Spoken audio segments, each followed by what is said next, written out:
Buenas tardes, licenciada Patricia Angos. Estamos con el señor Osvaldo Novoa. Osvaldo Novoa. Vamos a empezar la entrevista. La primera pregunta es: ¿cuántas sociedades pertenecen bajo el control de la Superintendencia de Compañías?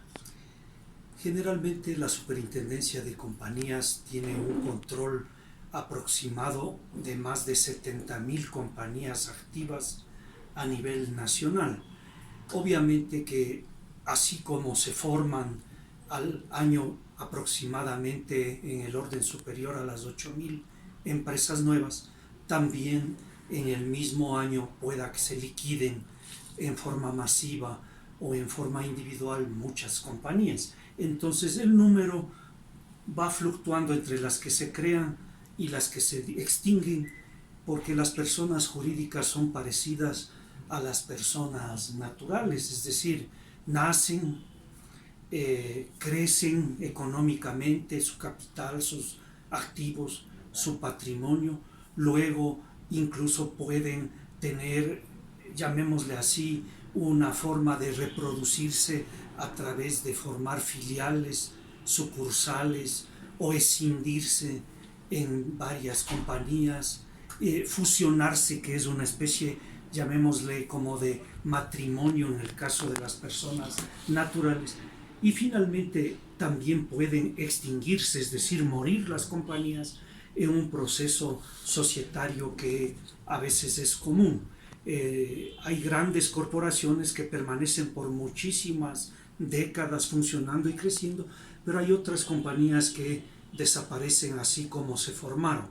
En todo caso, pues la superintendencia lleva muchos de esos procesos desde un punto de vista de un control sistémico, porque obviamente una institución como la nuestra no puede al mismo tiempo entrar a controlar a más de 70.000 compañías. Necesitaríamos muchísimos funcionarios, pero el reporte que se recibe de todas las compañías a través de balances e información financiera permiten que se haga un control programado anualmente en el orden de las 1.000 a 1.500 compañías base, y luego pues también cuando hay denuncias, cuando hay procesos particulares de cada compañía. Ya. Dentro de las 80.000 hay diferencias entre todas las compañías ahí o siguen enlazándose a una sola red. Por ejemplo, en esas de comandita simple, de economía mixta. Las compañías mercantiles base, es decir, las compañías en nombre colectivo, en comandita simple, son compañías que nacen desde hace muchísimos años en la legislación, sobre todo europea, pero han caído en total desuso en el mundo moderno. Se constituyen ante un notario y luego se inscriben en el registro mercantil, y esas compañías no están sujetas al control de la superintendencia de compañías. Son, que yo sepa, por no decir, no existe ninguna, pero posiblemente hay alguna todavía funcionando, pero son muy escasas. Las que sí están bajo la superintendencia de compañías son las compañías de responsabilidad limitada, las compañías anónimas, las de economía mixta, en donde participa tanto el sector público como el sector privado en distintos porcentajes en el capital. Y finalmente tenemos una clasificación de las sucursales de compañías extranjeras, es decir, una compañía extranjera puede venir a operar en el Ecuador con un establecimiento, con un capital asignado y con un apoderado, y ejerce funciones parecidas a las de las otras compañías de comercio. Entonces, de estas 70.000 compañías o más activas, son solamente de este tipo de compañías, de las tres que le acabo de mencionar, y las otras realmente son inexistentes. En la práctica también hay otras compañías que se forman ante los notarios. Son más bien sociedades de tipo civil, en donde a veces se utiliza una figura que en la práctica les llaman sociedades civiles y mercantiles, que es una figura que utilizaron desde los años 60 algunos abogados para mantener fuera del control de la superintendencia de compañías a estas sociedades civiles y mercantiles. O también hay unas sociedades que se llaman sociedades unipersonales de responsabilidad limitada, en donde hay un solo socio, y esas tampoco están bajo el control de la superintendencia de compañías, sino solamente se constituye ante un notario, se inscribe en el registro mercantil y es el SRI el que hace el control más bien en el orden tributario. Lo mismo a las sociedades civiles y a otro tipo de asociaciones que no están bajo la superintendencia. Ya, entonces, en el desuso de las compañías, eso quiere decir que se van a ir perdiendo las 5 principales. Las dos, por lo menos. Estoy hablando de las compañías en nombre colectivo, en donde la responsabilidad de los socios es total y absoluta. Los socios responden con todo su patrimonio y por eso se llaman en nombre colectivo, porque colectivamente hay varias personas que integran esta compañía, pero la compañía solamente opera casi como un membrete de comercio, porque en realidad la responsabilidad está sobre el patrimonio de las personas. Entonces por eso ha caído en total desuso este tipo de compañías. En cambio en la comandita simple hay un socio que administra, que es el comanditado, y hay otros socios que ponen el dinero, los comanditarios. Entonces, en ese sentido, ese tipo de compañías nacieron en Francia casi en los años 1600, 1700 y se han mantenido casi como un recuento histórico en la ley de compañías. Ya no se utiliza en la práctica. Ya. Y habló sobre las compañías de los notarios. Se hacen ante notarios, sí. Dijo que, bueno, mencionó que ellos actúan en lo civil. ¿De qué manera actúan en lo civil? El Código Orgánico General de Procesos, COGEP, eliminó la facultad que tenían antes los jueces de aprobar compañías, porque estos actos de aprobar compañías, de aprobar poderes o de aprobar ciertos actos de estas sociedades que no estaban ni bajo la superintendencia de compañías ni bajo la superintendencia de bancos, porque no se olviden que también hay compañías anónimas que están bajo la superintendencia de bancos porque son entidades financieras. Y esas entidades financieras o de servicios financieros no están bajo la superintendencia de compañías. Ahora, ustedes me preguntaban de la clasificación societaria. Ahora, por tipo de actividades especializadas, vamos a encontrar que hay muchas compañías que tienen normas especiales. Por ejemplo, las compañías de seguros. Son anónimas, pero como funcionan en el campo de asegurar la vida, la propiedad, los bienes, contratación y otro tipo de coberturas de terceras personas que son sus clientes asegurados, tienen reglas específicas con un control mucho más intenso, una auditoría mucho más cercana a todas las operaciones, tienen que establecer reservas especiales, el reporte es muy permanente, entonces el control sobre el área de seguros es muy directo, muy masivo, si se quiere, para que no pueda haber perjuicios al público usuario del área de seguros. Lo mismo es en la de bancos. Los bancos tienen un control y una auditoría permanente de la superintendencia de bancos. Entonces, tenemos compañías que por su especialidad de actividad a veces están controladas de una manera distinta al resto de la enorme cantidad de compañías mercantiles que son las más generales, como les decía, más de 70,000. Ya. De acuerdo a los notarios, ¿quién le otorga el poder para acreditar una compañía? La ley notarial. Toda facultad de un funcionario público nace de la ley. Si no tiene una facultad legal, no tiene ningún funcionario público la potestad de realizar competencias o atribuciones que no le nacen de un mandato legal. Estaría actuando ilegalmente, excediendo sus atribuciones legales y por lo tanto hasta podría cometer hechos ilícitos. Por lo tanto, las actividades competentes de los notarios están en la ley notarial. Ahí determina qué facultades tienen los notarios y entre las múltiples facultades de los notarios, una de esas la ley les confiere la potestad de, con un acta de validación, conceder la personería jurídica a las compañías que no están bajo la superintendencia de compañías. Ya, y los requisitos para que una compañía se acredite. Primero, obviamente necesita tener por lo menos 2 socios, excepto las sociedades unipersonales. Ya. Las sociedades unipersonales, por eso mismo, están fuera de la superintendencia, porque aquí están en principio solo las compañías.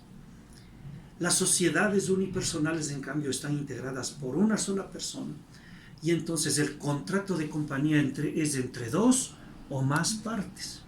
Por lo tanto, una sociedad unipersonal no hay un contrato de compañía, sino con una conformación con una sola persona. Entonces, en ese sentido, la superintendencia controla compañías y el mínimo de socios es 2, y en las limitadas el máximo es 15. En las anónimas el mínimo es 2, sin ningún límite superior. Pueden tener cientos, miles de personas que integren el capital de una compañía anónima. En las de economía mixta, en cambio, la diferencia es que pueden haber muchos socios privados, pero por lo menos tiene que haber un socio estatal, bien sea el Estado, bien sean los municipios, los consejos provinciales y entidades o empresas públicas que formen parte del capital de una compañía de economía mixta, que generalmente presta servicios de carácter de apoyo a los fines del Estado. Ya. Entonces, en las unipersonales, ¿de qué manera actúan estas compañías? Son sociedades, no son compañías. Les Son decía sociedades. que compañía es mínimo entre dos o más personas. La sociedad unipersonal tiene la misma personería jurídica, puede ser representada por un administrador o representante legal, tiene un capital, pero la única diferencia es que tiene un solo socio. Tiene unas ciertas reglas especiales sobre el reporte financiero, de balances. En esas normas están algunas consideraciones un poco distintas a las de la ley de compañías, pero en la práctica una sociedad unipersonal calificada ante un notario e inscrita en el registro mercantil va a operar muy parecido a las compañías de comercio. Ya. Tomando en cuenta del capital, interviene también en el patrimonio. Bueno, ustedes que son expertos del área contable posiblemente sepan mejor que yo cuál es la forma de integrar el patrimonio desde el punto de vista contable y financiero. El patrimonio está conformado no solo por el capital en sí nominal, sino además por los resultados que una compañía o una persona jurídica o una persona natural que lleva contabilidad y hace balances tiene como ganancias o como pérdidas, como reservas o como aportes para futura capitalización. Entonces el patrimonio es una especie de resultado global sumado al capital, y eso genera incluso una renta que puede, dentro de las utilidades, asomar como cuenta de patrimonio, distinta a la cuenta del activo y a la cuenta del pasivo. Pero eso, como son temas económico-contables y yo soy abogado, la verdad no quisiera entrar mucho en esos casos, porque me supongo que ustedes que están en este instituto superior técnico, entiendo que ese instituto tiene muy centralizado el manejo, sobre todo en el tema de auditoría y contabilidad, ¿no es verdad? Entonces yo creo que ahí los profesores de la materia en su instituto les podrán dar con mayores conceptos cómo está integrado un patrimonio desde el punto de vista de un balance o de una contabilidad. Entonces, las 5 compañías principales y las que se desglosan de ellas tendrían que presentar los cinco estados financieros. Así es, bajo las NIFs, ¿no? Las normas internacionales de información financiera, que son estados de revelación y transparencia financiera, y tendrían que subir al portal electrónico. La superintendencia ha creado 53 portales electrónicos para que las compañías desde cualquier parte del país o de cualquier parte del mundo que quieran subir la información, suben por internet a través de esos 53 portales electrónicos. Cada portal tiene una especialidad.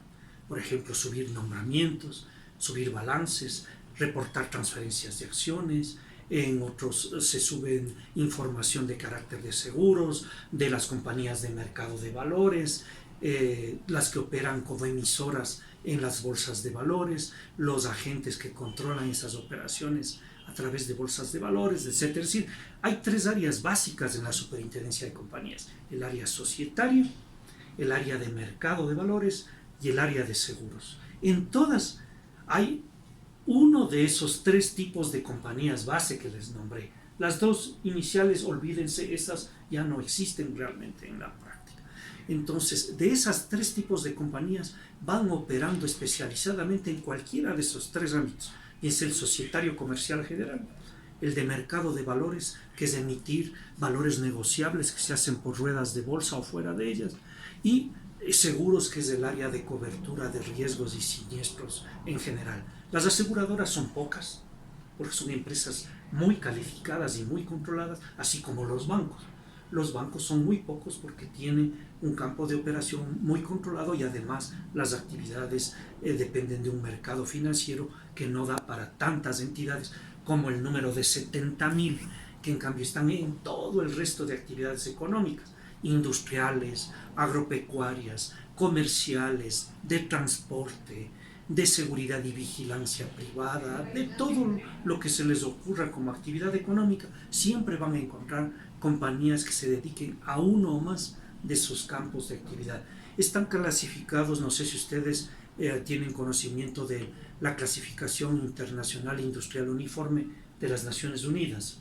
Es el SIU. El SIU es la forma de clasificar todas las actividades económicas a nivel mundial, y cada categoría del SIU determina el objeto social de una compañía mercantil. Entonces es tan amplísimo y tan enorme el campo de acción que se justifica que ahí se hayan más de 70.000, 80.000 operadores. En cambio, en los otros campos a veces no pasan de una centena de compañías grandes. Ya, en eso de la... Sí, ya me dijo, ¿verdad? SIU, Clasificación Internacional Industrial Uniforme, es un código de las Naciones Unidas para clasificar todas las actividades mercantiles a nivel mundial. Ya, entonces, en la SIU, ¿hay algún mandato principal, alguna compañía principal que se enfoque en todas las compañías y representa al país? Generalmente las compañías más grandes son las que más venden. ¿O tienen alguna base de datos y de ahí tienen que subir toda la información? Claro, las compañías tienen que subir toda la información permanentemente, por eso le digo que tenemos 53 portales en donde van los representantes legales cargando toda la información que les requiere la ley anualmente y en periodos a veces menores en los otros campos. ¿Y la SIU es lo que...? No, la SIU solo es la actividad económica, no es la parte de las NIPS. Las normas internacionales de información financiera determinan la forma como se expresarán los estados financieros. Ya. Ese es otro concepto más bien de revelación contable. El otro es en cómo clasificar a una compañía, en qué campo de actividad económica va a estar, nada más.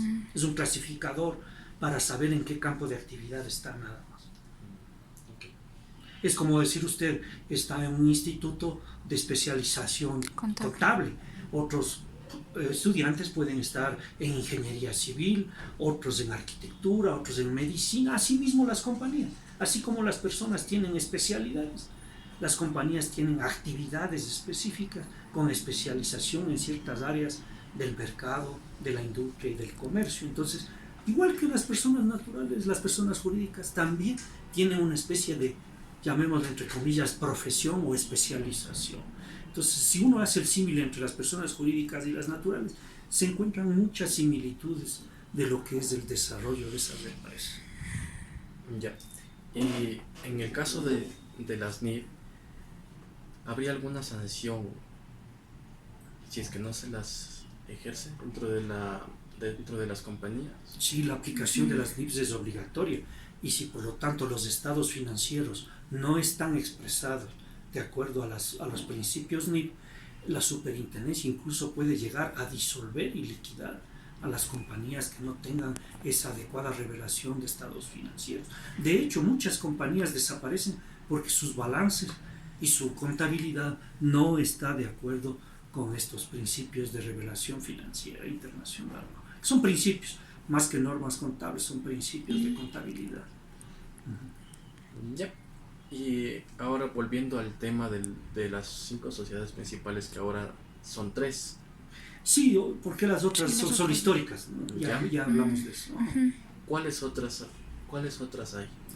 Bueno, le había mencionado las sucursales de compañías extranjeras, que es una categoría especial porque esas compañías nacen en otro país y desde otro país su matriz abre a una sucursal en Ecuador y esa sucursal es la que opera aquí. Pero la compañía está, por ejemplo, en Japón. Una compañía, por decirle un nombre, Mitsubishi Company. Vende equipos electrónicos e industriales y tiene toda la línea automotriz, líneas industriales, etc. Y en cada país del mundo abre una sucursal. Sigue siendo la misma compañía del Japón la que opera aquí en el Ecuador con una sucursal y con un apoderado y con un capital asignado. Entonces no es una compañía ecuatoriana, es una sucursal de compañía extranjera, solo por ponerle un ejemplo de grandes compañías extranjeras, sobre todo que vienen al campo de explotación de minería, de hidrocarburos, de energía eléctrica, de contratación de bienes y servicios con el Estado para grandes obras. Y entonces esos contratistas internacionales radican generalmente aquí sucursales, no abren compañías ecuatorianas, vienen con su propia personal, tecnología y capitales a operar a través de sucursales en el Ecuador. ¿Nos puede enumerar algunas compañías que existan ¿cómo le explico? O sea, si es que nos pueden enumerar las otras compañías que se desglosan de esas tres principales. Es decir, las compañías de responsabilidad limitada son aquellas que máximo pueden tener 15 socios. Y son sociedades personalistas, de personas. Las personas importan más que el capital. Entonces, ¿quién es socio de esos 15 o menos hasta llegar al mínimo de 2? Es cerrada la compañía, no es abierta, no puede entrar cualquiera. Si uno de los socios se opone a que entre un tercero al capital, no puede entrar alguien extraño. Entonces, esas sociedades personalistas son cerradas, por eso se llaman compañías limitadas, cerradas, personalistas. La anónima es una compañía abierta. Ahí no importan las personas, importa el capital. Mientras más capital haya, mientras más inversión haya en la compañía, mientras más dinero para activos y para operaciones haya, es más importante la compañía anónima. La una es de personas, que generalmente no necesariamente es pequeña. Hay compañías limitadas también, muy grandes, en el tema de operaciones económicas, pero generalmente la estructura de socios es pequeñita, 2, 3, máximo 15. Hay compañías anónimas que llegan a tener miles de accionistas, como la corporación Favorita, que es dueña de la cadena de supermercados Megamaxi y Supermaxi. Ahí, por ejemplo, son compañías que ofertan en el mercado y las personas pueden comprar acciones abiertamente para obtener dividendos y rendimientos en esas compañías. Entonces esas compañías se negocian en bolsa de valores y pagan dividendos anuales a miles de personas, inclusive que la administración ni siquiera conoce. En cambio, en las compañías limitadas, el gerente es uno de los socios y casi siempre está administrada por las mismas personas. Entonces, la una es cerrada, la otra es abierta. En las de economía mixta es el Estado el que generalmente lleva el control del manejo de la compañía de economía mixta. Un directorio en donde el presidente del directorio generalmente es un delegado de algún ministro, de algún alcalde, de algún prefecto, dependiendo del tipo de compañía que sea. ¿Y qué otras compañías hay aparte de esas tres? Está por conformarse y está aprobado por el Congreso Nacional hace pocos días y está para el veto del Ejecutivo una llamada Sociedad Anónima o Sociedad por Acciones Simplificada, que las siglas son SAS. Y es un concepto de que tienen que ser compañías SAS, o sea, que se constituyan muy rápidamente o que se extingan a sí mismo muy rápidamente. Entonces están sujetas a una serie de normativas muy modernas, funcionan electrónicamente, ya no hay tantas formalidades como en las otras compañías, y el afán es que los emprendedores, los jóvenes como ustedes, que luego salgan al mundo de los negocios una vez que terminen sus estudios, puedan conformar este tipo de sociedades por acciones simplificadas de una forma muy rápida y que les sirva de base para emprendimientos futuros profesionales, de servicios económicos, de consultoría, de auditoría, de lo que fuera. Entonces, esta nueva modalidad aspira, una vez que se ponga en vigencia, a ser una compañía de alta celeridad y de eficiencia en cuanto a tiempos, sobre todo eliminar la mayor parte de cosas que entorpezcan el nacimiento de emprendimientos, sobre todo de la juventud que quiere pues lanzar nuevos negocios, y si no les va bien en el mercado, mutar, cambiar, extinguir, abrir otros, que no tengan muchos costos y que sea pues realmente un mecanismo adecuado. Entonces estas sociedades por acciones simplificadas posiblemente vayan a tomar mucha importancia de aquí en adelante, mucho más que las otras compañías, digamos, un poco más formales que están reguladas por la ley de compañías. Y sigue siendo la base 2 y un límite es como el anónimo. Sí, así mismo. Así mismo. La base 2 y por encima no hay límite del número de... No, perdón, estas nacen hasta con uno, por eso son sociedad anónima. Pueden nacer hasta con una persona. Entonces le va a dejar relegado a la antigua normativa de las sociedades unipersonales de responsabilidad limitada, porque esa normativa no dio mucho resultado en la práctica, fue un poco, no ha sido muy acogida. Esperemos que las SAS, a través de todo el mecanismo que está planteado en la ley y que el Ejecutivo está por o aprobar o vetar, no sabemos todavía porque aún no emite su pronunciamiento el señor Presidente de la República. Entonces en pocos días más ustedes capaz que estarán enterados por la prensa y por toda la publicidad que va a salir desde la entidad, cómo funcionarán esas sociedades anónimas simplificadas. Hasta con un socio, no tiene ni mínimo ni máximo de capital y es muy abierta, es muy flexible en su forma de operación. ¿Quién tendrá el control total de las SAS? Generalmente lo que se pretende ahora es que ya no haya controles estatales, sino solamente en aspectos muy básicos para que las compañías operen adecuadamente. El control lo tienen los propietarios. Entonces, se basa, la compañía depende de mí. Todo ente privado depende de los que lo conforman. Uh-huh. Y ese es el concepto básico de la libertad de negocios.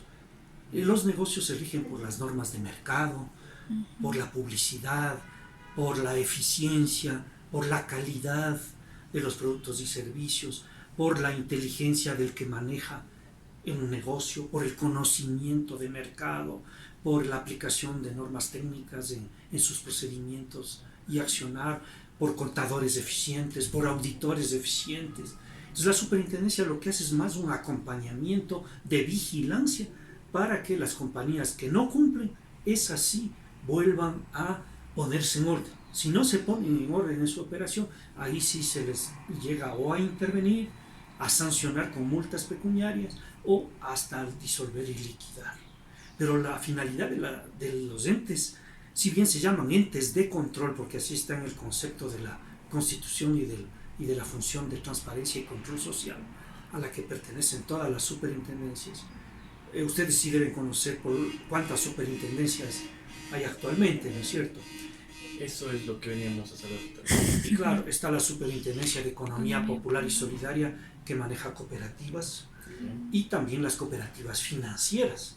No solo las cooperativas generales de asociación, sino las financieras también. Y ustedes han de haber visto que hay cooperativas como la Mushurruna, la JEP y muchas otras que casi son mucho más grandes que incluso muchos bancos, pero tienen su control en la Superintendencia de Economía Popular y Solidaria. Hay también la Superintendencia de Control de Poder del Mercado, que es un análisis de la libre competencia, eliminar monopolios, eliminar competencia que sea pues negativa o desleal en el mercado, eliminar los cárteles de precios que pueden establecer un control dominante de posición de mercado. Entonces esa es una superintendencia especializada solo en las normas de mercado. La superintendencia de compañías, que controla a los entes que ya hemos mencionado, la de bancos, que controla a todas las entidades financieras, y finalmente está una superintendencia de control de ordenamiento territorial. Desapareció la superintendencia de telecomunicaciones, que controlaba todo lo que es frecuencias, y pasó a ser una agencia, el Arcotel, que es una agencia que maneja todo lo que es comunicaciones y todo lo que hoy es internet, bandas de radiofrecuencias, telefonía móvil, etcétera, etcétera.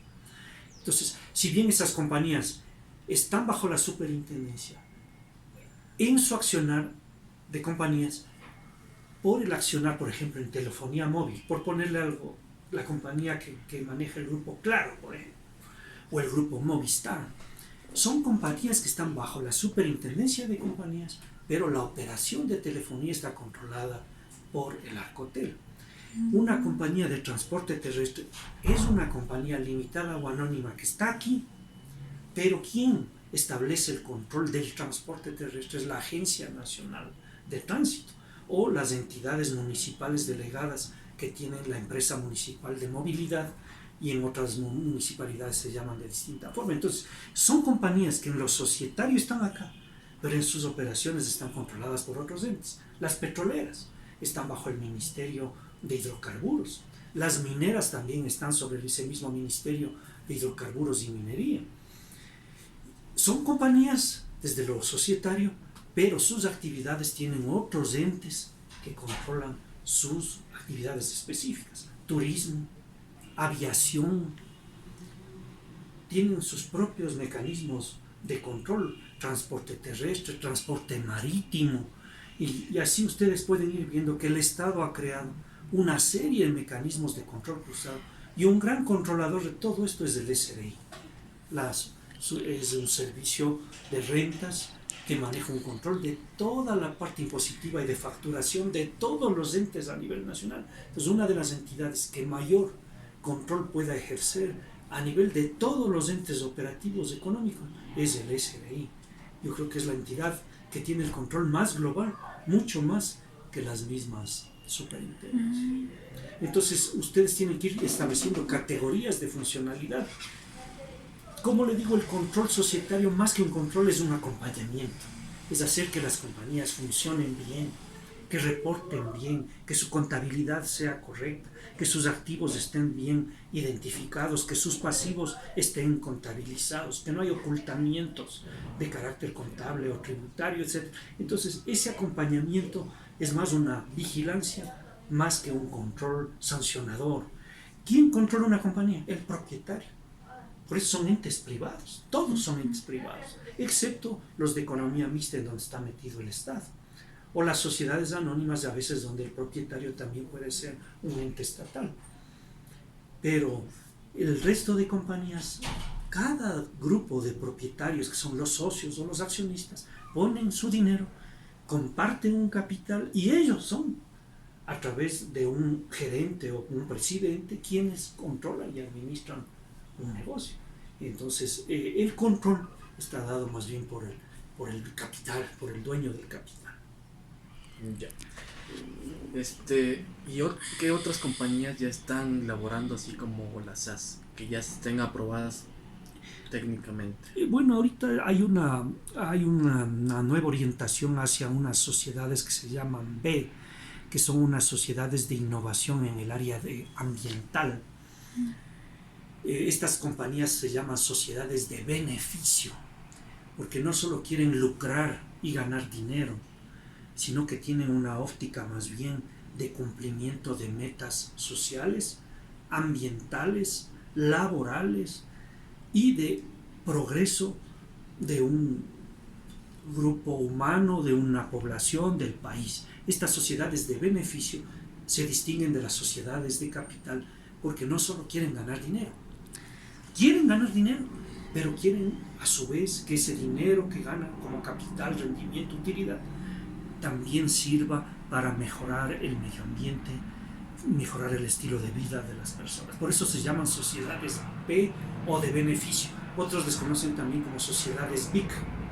Entonces es una nueva forma de sociedades que paulatinamente está entrando para eliminar ese concepto solo de lucro, solo de la ganancia. Yo solo hago compañías para ganar, para lucrar. Sí, ese es el fin esencial. Todo el mundo trabaja para ganar. Trabaja para tener un sustento o tener un capital y crecer. Pero además, este otro concepto que se ha introducido en las sociedades de beneficio es que además de que ganes, también devuelvas parte de esas utilidades en beneficio a otros sectores sociales o ambientales. Entonces, esa es una nueva modalidad que también se está promocionando mucho, y hay organismos internacionales, grandes fondos financieros mundiales que han establecido los llamados bonos verdes. Entonces, estas compañías se financian a través de los bonos verdes que son con tasas de interés muy bajísimas o casi sin costo para generar actividades y operaciones que cuiden los bosques, que cuiden los ríos, que cuiden la atmósfera, que eliminen el calentamiento global de alguna manera, que se sustituyan los combustibles fósiles, que haya mejor calidad de vida de las personas, etc. Entonces, esos bonos verdes son mecanismos gigantescos de financiamiento que los grandes fondos financieros y países muy grandes han establecido para tratar de salvar un poco la situación en la que ahora se encuentra el planeta. O sea que las compañías ahora están más basadas en la sociedad, más para el bien de la sociedad y los de emprendimiento todas, de las jóvenes. no todas. Las La que están saliendo aspiración ahorita. es que se vaya migrando de ese concepto un poco utilitario de solo Ya. ganar dinero y que poco a poco el empresariado nuevo, ustedes jóvenes que van a ser los que manejen esto de aquí a futuro, sean los que vean el mundo de los negocios de distinta manera, no solo para enriquecerse egoístamente, sino para mejorar la situación de vida de todos. Empezando por mi propia vida, por supuesto. Yo primero tengo que pensar en mis propios intereses, pero además tengo que ser abierto en el mundo de los negocios a través de estos mecanismos financieros y operativos que van a lograr que se dé una gran transformación y ojalá sea en corto plazo y no se vaya eso quedando, sino que tenga un gran impulso de grandes corporaciones. Entonces el futuro para muchas compañías será ir hacia allá, no solo la ganancia lucrativa, sino qué devuelves a la sociedad de lo que ganas. ¿Cómo compartes hacia un mejor rendimiento del medio ambiente y de las personas? Entonces ese es un concepto muy importante que está empezando a venderse a nivel mundial y que en el Ecuador es el cuarto país que ha recogido en su legislación las empresas big de tipo normativo, digamos así. Las otras lo han hecho en el mercado. Acá también se ha pensado que poniéndolo en la ley de compañías a través de una reforma dé más impulso a la formación de ese tipo de sociedades.